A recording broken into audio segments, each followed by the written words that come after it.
একটি আদর্শ শিক্ষা প্রতিষ্ঠান আদর্শ প্রজন্মের জন্ম দিবে। দিনাজপুরে ঢাকা মেট্রোপলিটন পুলিশের যুগ্ম police commissioner Mohammad Faruk Hossain. Dhaka metropolitan পুলিশের যুগ্ম পুলিশ কমিশনার মোহাম্মদ ফারুক হোসেন বলেন, আমরা পরিবেশ বান্ধব শিক্ষা কাঠামো গড়ে তুলতে চাই। একটি নান্দনিক পরিবেশ ও পরিকাঠামো নৈসর্গিক শিক্ষার কেন্দ্রবিন্দু হতে পারে। যুগের সাথে তাল মিলিয়ে বাংলাদেশেও শিক্ষাক্ষেত্রে বিশ্বমানের শিক্ষা প্রতিষ্ঠান গড়ে তোলার জন্য কাজ চালিয়ে যাচ্ছে। আজকের এই উদ্যোগ তারই অংশ। একটি আদর্শ শিক্ষা প্রতিষ্ঠান আদর্শ প্রজন্মের জন্ম দিবে। তিনি আজ সন্ধ্যায় দিনাজপুরে খানসামা উপজেলায় খানসামা রেস্টুরেন্টি আল স্কুল অ্যান্ড কলেজের উদ্বোধনী অনুষ্ঠানে প্রধান অতিথির বক্তব্যে একথা বলেন।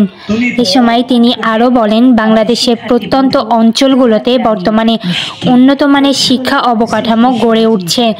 এসব শিক্ষা প্রতিষ্ঠানের শিক্ষার মান অনেক উন্নত, কেননা এসব প্রতিষ্ঠানে যারা শিক্ষকতা করেন তারা শিক্ষার মানকে অক্ষুণ্ণ রেখেই শিক্ষার্থীদের শিক্ষাদান করে থাকেন। আমরা আশা রাখতে পারি এ ধরনের প্রতিষ্ঠান থেকে আগামীর বাংলাদেশ তৈরির কারিগর তৈরি হবে।